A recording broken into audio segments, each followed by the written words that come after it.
শিব যার নাহি মায়ন্ত।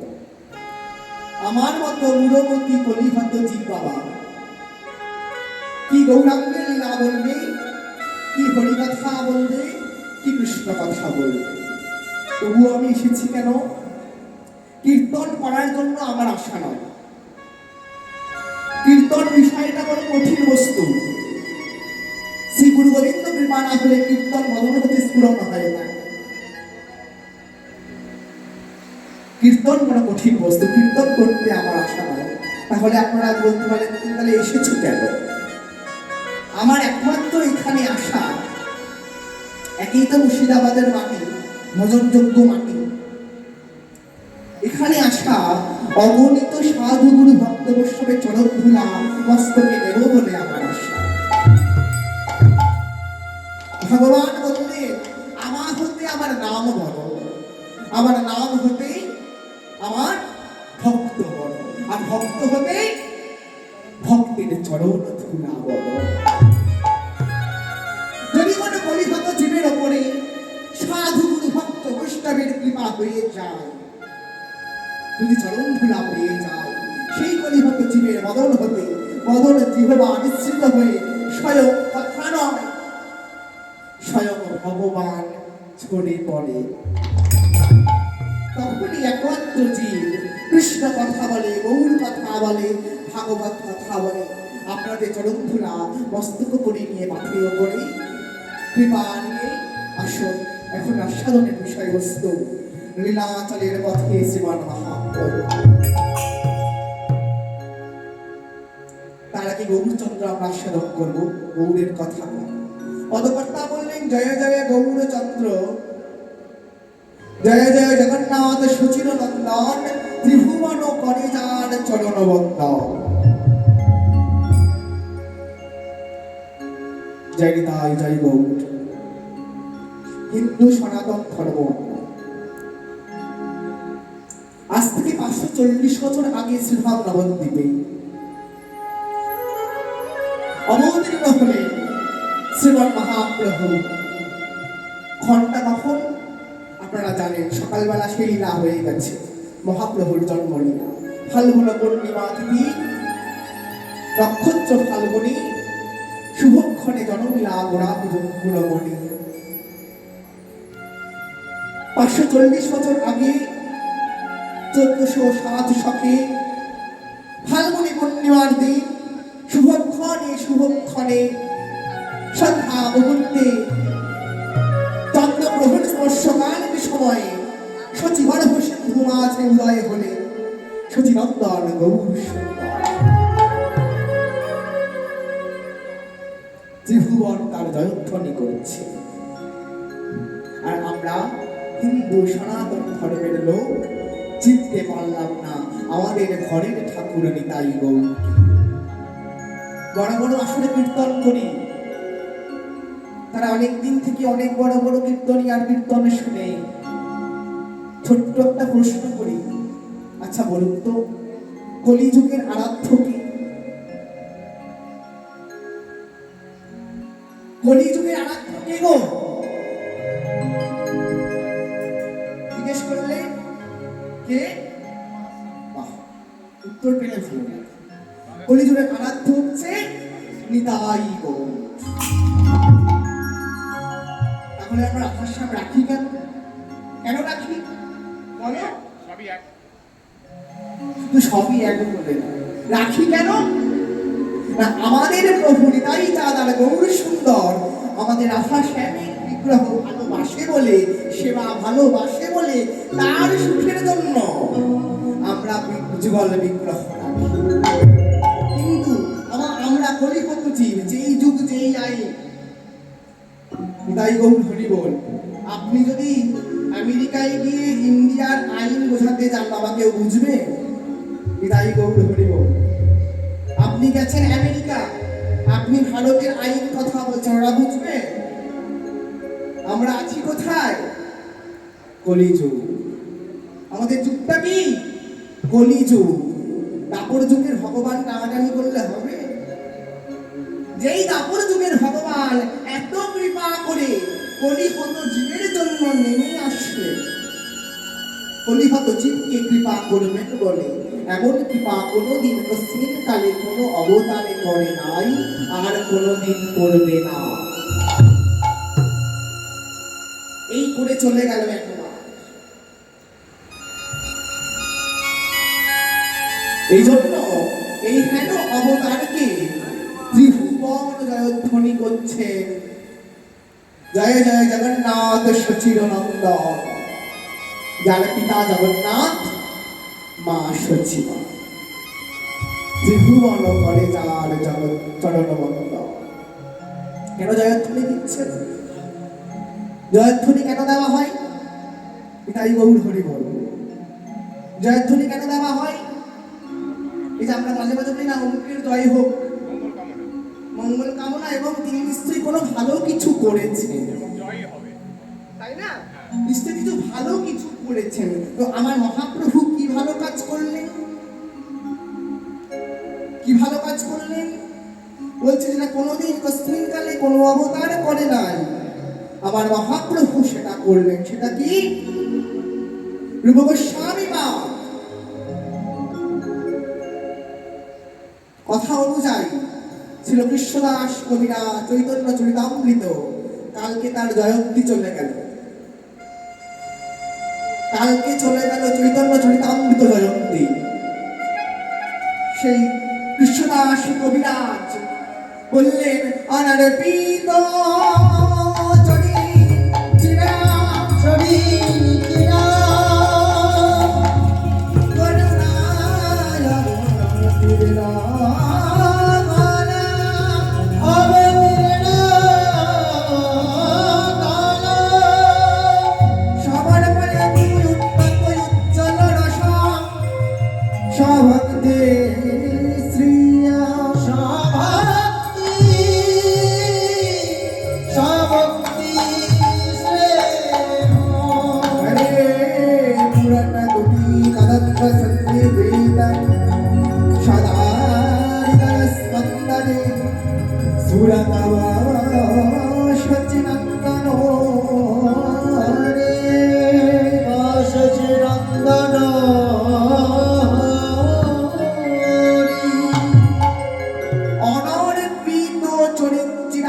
করুণার অবতীর্ণ কলো, যা কোনোদিন কস্মিন কালে দেওয়া হয় নাই, দেন নাই। সেটা কি জিনিস? ভগবান দাঁড়িয়ে আছেন ভক্তবৎসল, যার নাম ভক্তবৎসল। কথার অর্থ যিনি ভক্তকে সব সমর্পণ করেন, যা চায় ভক্ত তাই পায়। ভক্তবৎসল। আমরা কি চাইলাম?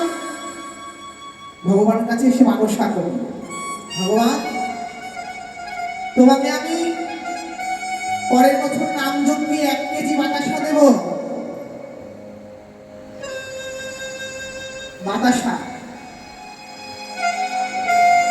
দেব 1 কেজি, যদি যদি রাখলাম, যদি তুমি আমার মেয়েটার ভালো জায়গায় বিবাহ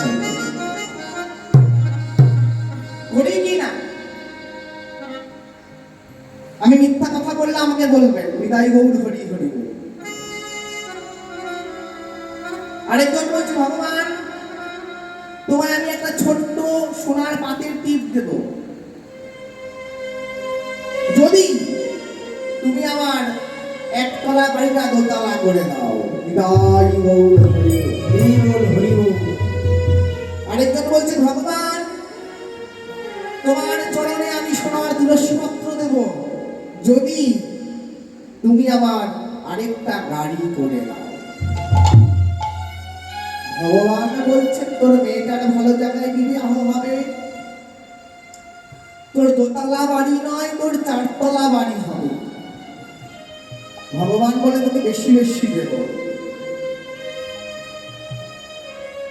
মায়া দিয়ে ভুলিয়ে রাখার চেষ্টা করেন ভগবান সদাই ভক্তকে, দেখি মায়ায় লোভে কি না লোভে। ভগবান বললেন, তোর 2টো গাড়ি নয়, তোর 4টে গাড়ি হবে না। আরেকজন ভক্ত বলছেন, ভগবান আমার তো তোমাকে দেওয়ার মতো কিছু নাই, তুমি জানো আমি কাঙাল, আমি পতিত, আমি অধম। তোমাকে 1 টাকার বাতাসা কিনে দেবো এমন ক্ষমতা আমার নাই, তোমাকেও আমায় কিছু দিতে হবে না। কিন্তু আমার বাড়ি চাই না, আমার গাড়ি চাই না, আমার ধন দৌলত পয়সা ব্যাংক ব্যালেন্স কিচ্ছু চাই না। তুমি শুধু তোমার ওই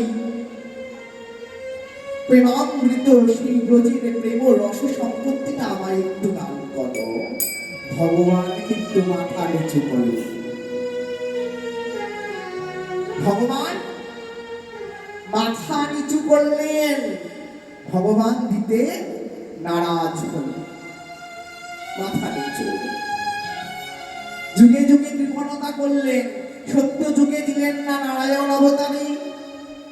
ভালো করে শুনবেন ভক্তমণ্ডলী, সত্য যুগে 1 লক্ষ বৎসরের ধ্যান তপস্যা করেও এই প্রেম সম্পত্তি পেল না। এলো ত্রেতাযুগ। ত্রেতাযুগে রাম অবতারে 10,000 বৎসর যাগ যজ্ঞ করে পেলে না প্রেম সম্পত্তি। দাপর যুগের 1000 বৎসরের সেবা পরিচর্যা, তারপরেও পাওয়া গেল না এই প্রেম সম্পত্তি। ভগবান দিতে কৃপণতা করলেন। তাকে কি বলছেন? সমর্পয়তু উন্নত উজ্জ্বল রস।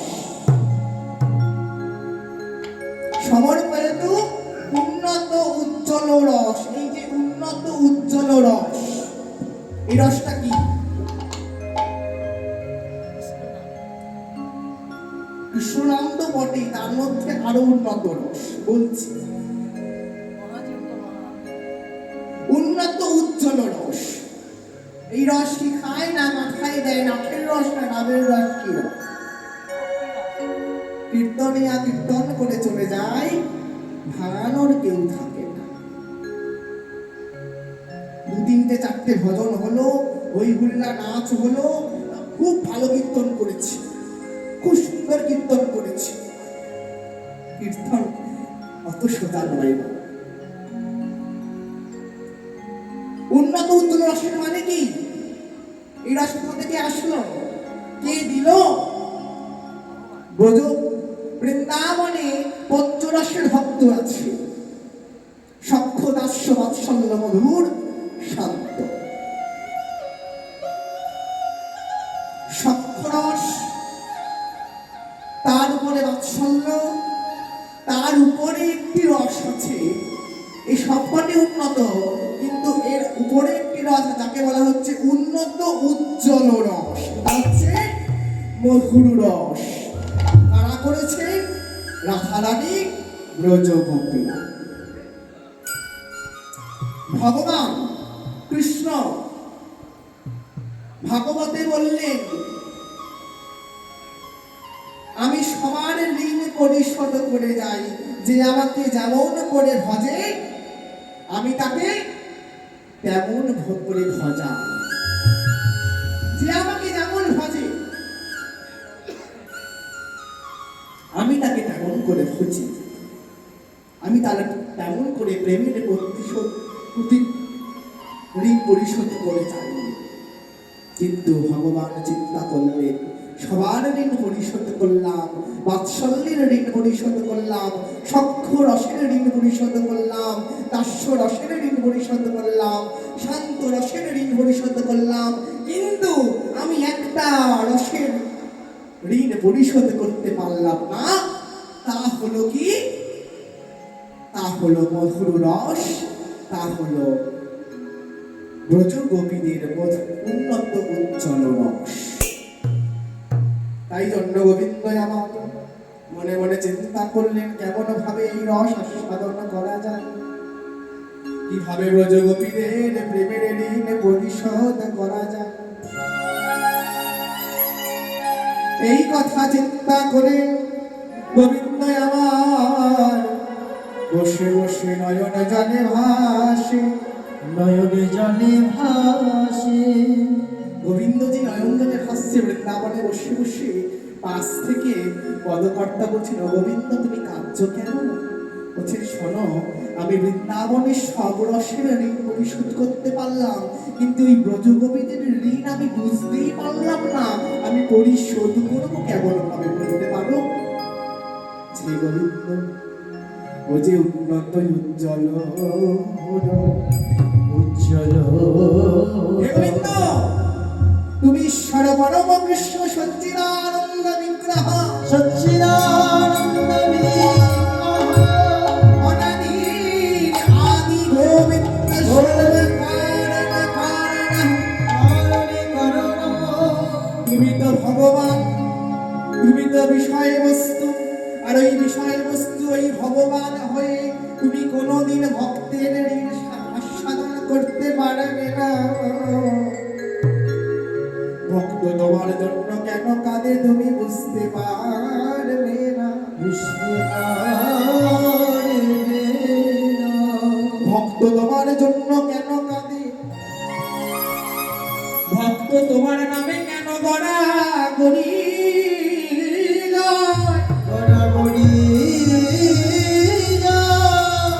ওরে গোবিন্দ,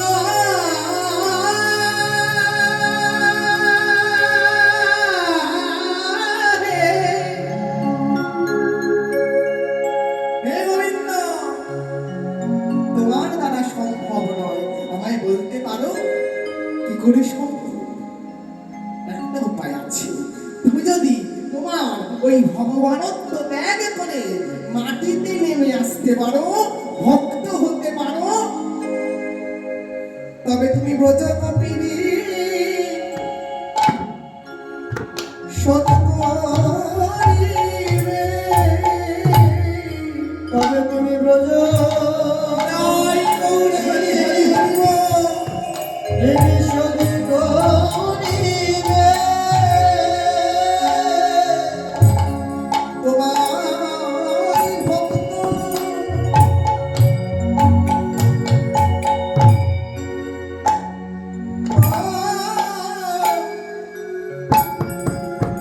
ভক্ত হতে হবে,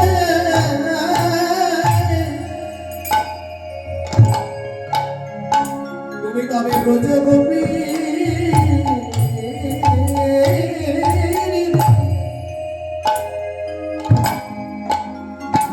শোধ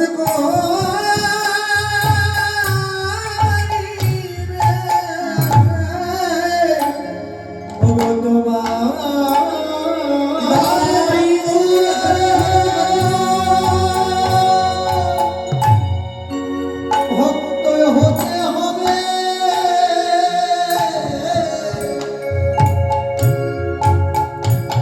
তবে ব্রজ গোপিনী শোধ করিবে। গোবিন্দ বলছেন, ভক্ত কি করে হওয়া যায়? গোবিন্দ প্রশ্ন করছেন, বাবা, তিনি ঈশ্বর, তিনি পরমকৃষ্ণ আনন্দ বিগ্রহ, তিনি প্রশ্ন করছেন, আচ্ছা বলো তো, তুমি যে বলছো ভক্ত হতে, ভক্ত হবো কেমন ভাবে? ওমা, ভক্ত হওয়া যায় কি করে গো? মালা পড়লে ভক্ত হওয়া যায়, তিলক করলে ভক্ত হওয়া যায়? ভগবান বলছে, তিলক করলে মালা করলে কি ভক্ত হওয়া যায়? পদকর্তা বলছে, শুধু তিলক মালা করলে ভক্ত হওয়া যায় না। যদি ভক্তের মতো ভক্ত হতে চাও, তোমায় কি করতে হবে জানো? কি করতে হবে? তোমায় ভক্ত চরণ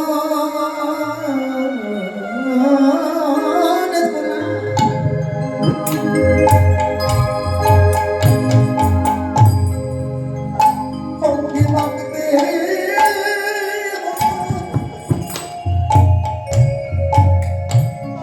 ভক্ত চরণ ধুলা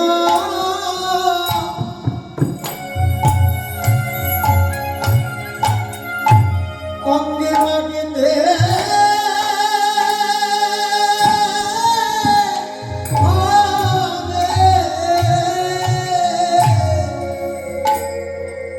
তোমায় ভক্ত চরণ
তোমার যদি ভক্তের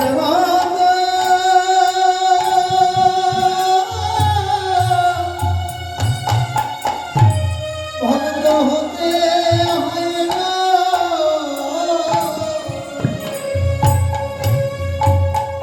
ভক্তের জন্য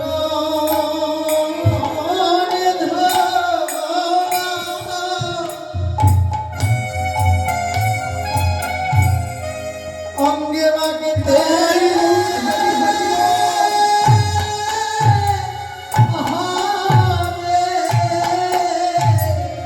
যেই না পাশ থেকে বলেছেন আমায় ভক্ত চরণ ধুলা মাখতে হবে হে গোবিন্দ। ওমা, যদি স্বয়ং গোবিন্দ এসে আপনাদের চরণ ধুলা চায় আপনি দেবেন? সম্ভব? যাকে আমরা নিত্য চরণ চন্দন তুলসী দিয়ে সেবা করি, সে যদি আমার চরণ ধুলা এসে চায় আমার চরণ ধুলা দাও, দেব না। কেন দেব না? এই যে দেব না, এই দেবনার মধ্যেই লুকিয়ে আছে ব্রজগোপী প্রেম। যেটা ব্রজগোপীরা পারল সেটা আমরা পারলাম না।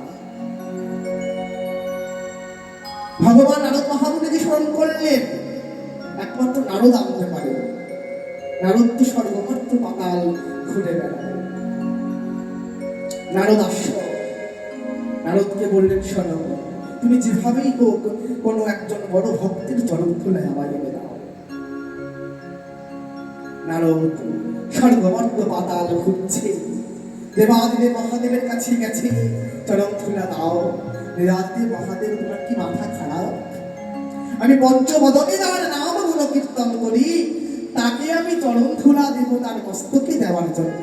অসম্ভব, ফিরে যাও।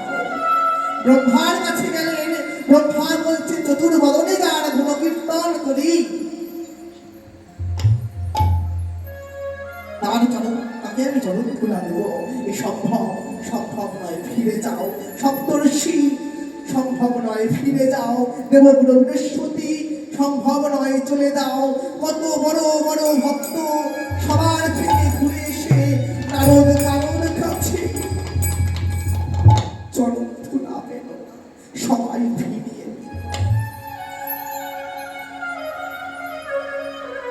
নারদ যখন পেল না, বৃন্দাবনে এসে দাঁড়ালো। ভগবান বসে আছে, পাশে রাধারা। পদকর্তা সব ঘটনাটি দেখছে পাশ থেকে দেখছে আর বলছেন, গোবিন্দ যখন বলছেন, হে পদকর্তা, আমি তো কোনো ভক্তের চরণ ধুলা পেলাম না, তাহলে আমার কি ভক্ত হওয়া হবে না? পদকর্তা তখন বলছেন, হে গোবিন্দ, তুমি তো চতুরের শিরোমণি, তুমি এইটুখানি বুঝতে পারছো না? তুমি সারা পৃথিবীতে ভক্ত চরণ ধুলা খুঁজতে গেলে, আর তুমি তোমার বাম পাশে তাকিয়ে দেখো, তোমার বাম পাশে তাকিয়ে দেখো, দেখো ভক্তি শ্রেষ্ঠ শিরোমণি রাধারানী তোমার বামে বসে আছে, বসে আছে। তোমায় যদি ভক্ত হতে হয়, তুমি ওই চরণ ধরে লুটিয়ে পড়ো, লুটিয়ে পড়ো। গোবিন্দ আমার ওই কথা মতো রাধারানীর চরণে বলছেন, হে রাধে, তোমার থেকে জীবনে আমি কিছু চাইনি, কিন্তু তোমার ওই প্রেম বৈচিত্র্য, ওই রূপ বৈচিত্র্য, ওই মাধুরী আমায় দান করো, আমায় দান করো। রাধারানী আমার ওই প্রেম মাধুর্য আর লীলা মাধুর্য গোবিন্দকে দান করলেন, বললেন, কিন্তু এই সর্ব মাধুর্য আমি তোমায় দেব। আর গোবিন্দ আমার ওই রাধারানীর দেওয়া প্রেম মাধুর্য সম্পদ নিয়ে, আর ওই রাধারানীর চরণ ধুলা সর্বযাত্রে ভূষণ করে নিধু বনের মাঝে গোবিন্দ আমার কালো বড় রাধা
রানীর ওই ভাব মাধুর্য কান্তি অঙ্গে ধারণ করে গোবিন্দ আমার গৌর বর্ণ ধারণ করছে। ওমা, আমাকে যখন অনুষ্ঠান সূচি পাঠানো হয়েছিল এই কমিটি থেকে, তখন আমি দেখি আমার আসর রাত 2 থেকে সকাল 6টা। আমি একটা প্রশ্ন করেছিলাম কমিটি দাদাদের, দাদা ভক্ত শ্রোতা পাবো তো? সবাই আমার হাত তুলে বলেছিল প্রচুর শ্রোতা পাবে, অগণিত শ্রোতা পাবে, আমাদের একটু এখানে তুমি না আসলে বুঝতে পারবে না। এখন তাই দেখতে পাচ্ছি অনেক প্রচুর শ্রোতা পেয়েছি। তাই গৌর হরি হরি বল। তাই গৌর হরি হরি বল, প্রচুর শ্রোতা। যাই হোক, সবই আমার মহাপ্রভুর ইচ্ছা, কৃপার কৃপা। শ্রোতা না হলে ভালো লাগে। যাই হোক, মহাপ্রভু আমার ওই রাধা রানীর প্রেম মাধুর্য আস্বাদন করে আর ওই কালের অঙ্গকান্তি ঢেকে গৌর হয়ে রাধা রানীর প্রেমের ডালি মাথায় নিয়ে বলছে, হে রাধে, সাজিয়ে দাও তোমার ভাব কান্তিতে, ভাবে কান্তিতে ভরিয়ে দাও তোমার প্রেম কান্তিতে, তোমার প্রেম কান্তি তোমার ভাব কান্তি প্রেম কান্তি মাথায় লয়ে আমি কি করবো জানো? আমি নদী আরে দাঁড়িয়ে দাঁড়িয়ে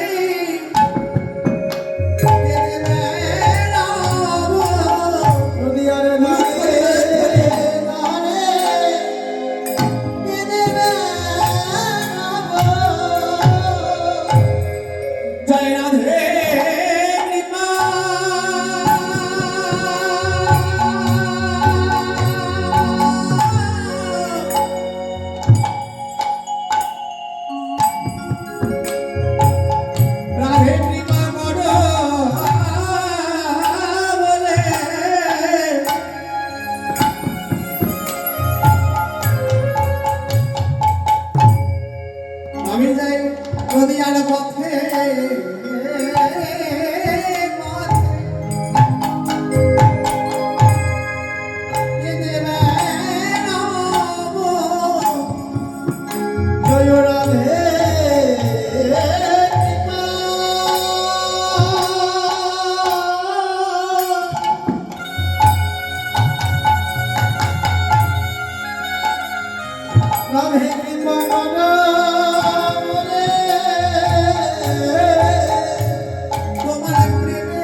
উজ্জ্বল রস। এই উন্নত উজ্জ্বল রসের ব্যাখ্যা দিতে গিয়ে এত কিছু বুঝতে পারছেন তো, যে এই গোবিন্দকে আমরা চরণ ধুলা দিলাম না, কিন্তু ব্রজগোপীরা দিয়ে দিল এক কথায়। এই যে প্রেমটা ভগবানের সুখের জন্য আমরা দিতে পারলাম না, আমরা নরকে যাবার ভয় করলাম, কিন্তু ব্রজগোপীরা ভয় করলো না। এই যে প্রেমটা, এটাই হচ্ছে উন্নত উজ্জ্বল রস, আর এটা আস্বাদন করতেই আমার ভগবানের অবতার। যা কোনোদিন মুসলিম কালে কেউ দেয় নাই, তাই দান করলে। এই জন্য ত্রিভুবনের লোক সবাই জয়ধ্বনি করছে, যক্ষ রক্ষ দানব দানবী গন্ধর্ব নাগ নাগিনী দেবতা দেবী মনুষ্যরা তো করছে। ত্রিভুবন করে যার চরণ বন্দন। একটি পদে এত ব্যাখ্যা, আসুন পরের পদে বলে লীলা চলে শঙ্খ চক্র প্রভু আমার, বলে গদা বদন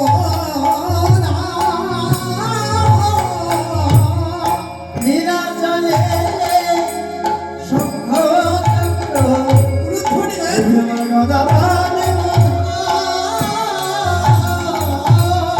নীলাচলে শঙ্খ চক্র গদাবাদে এই নদিয়ানা নগরের মাঝে দণ্ড কমণ্ডল নদিয়া গৌরী মাঝে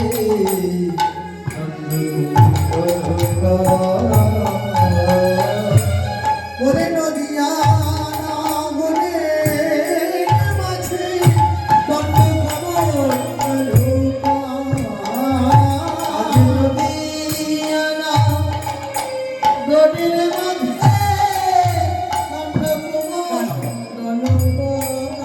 বোঝা গেল কি বলতে চেয়েছে?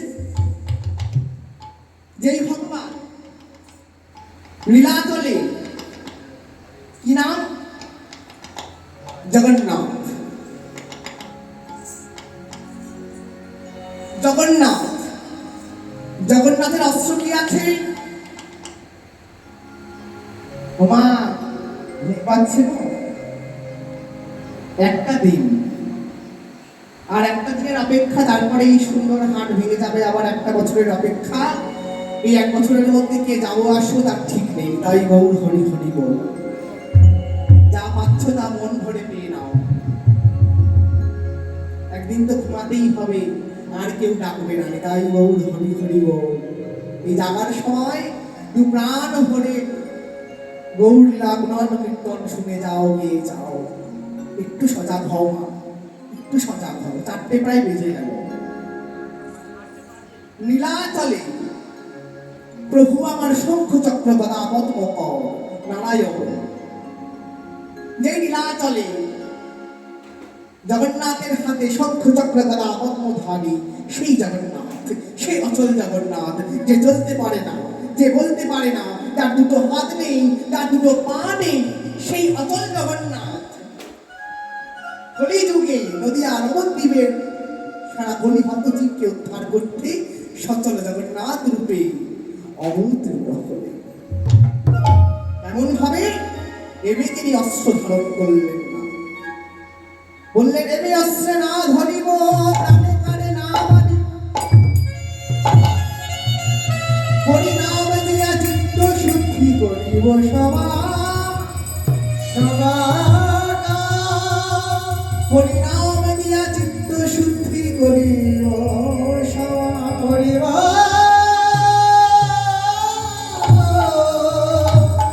করিব সবা। রামাদি অবতারে প্রতিমানে অস্ত্র ধরে অসুরের করিল সংহার। এবে অস্ত্র না ধরিল, প্রাণে কারে না মানিল, হরি নাম দিয়া চিত্ত শুদ্ধি করিল সবা করিল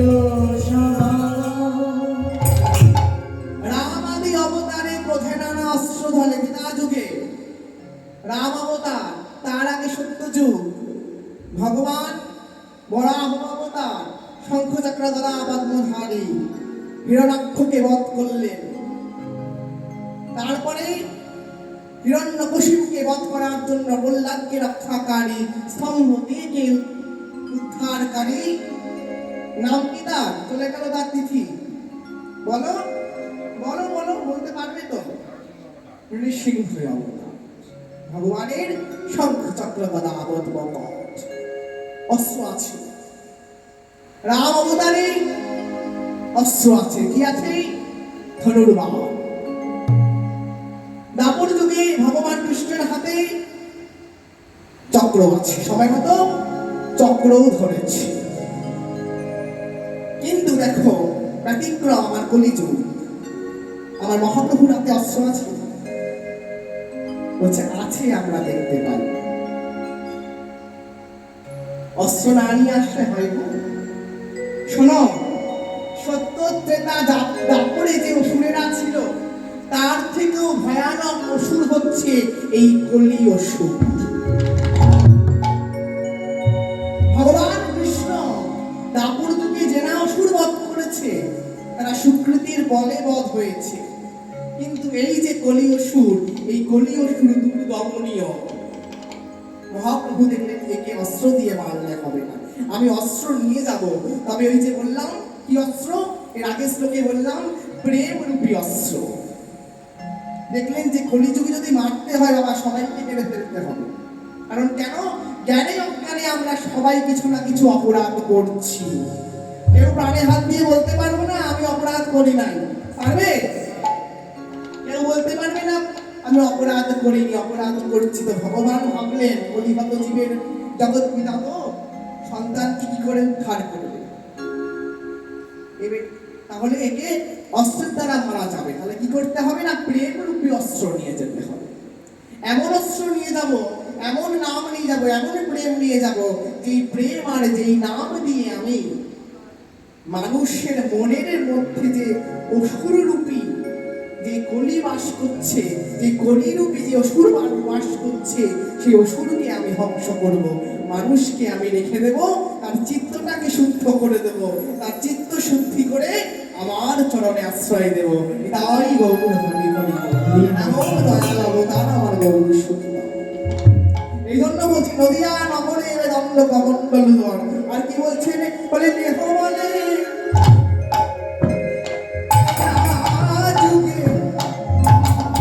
তুমি রাম নম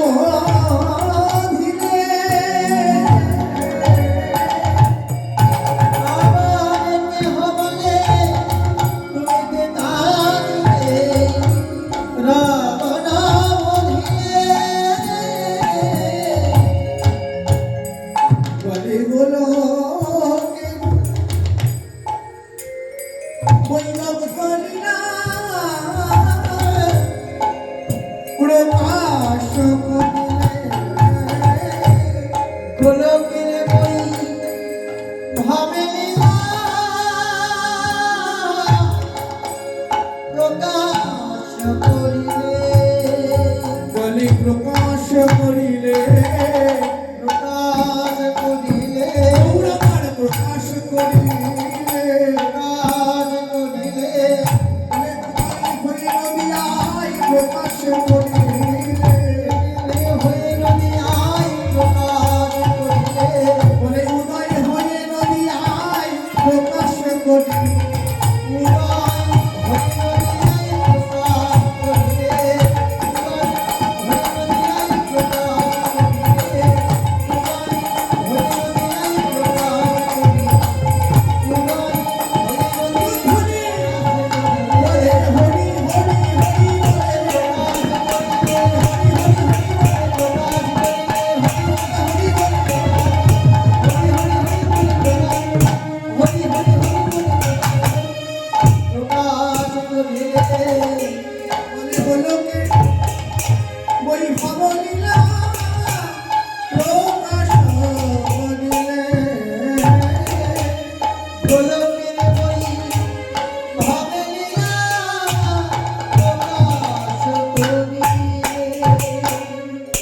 শ্রীরাধার ভাবে এবে গৌরবতার হরে কৃষ্ণ মহামন্ত্র গৌর আমার করিলা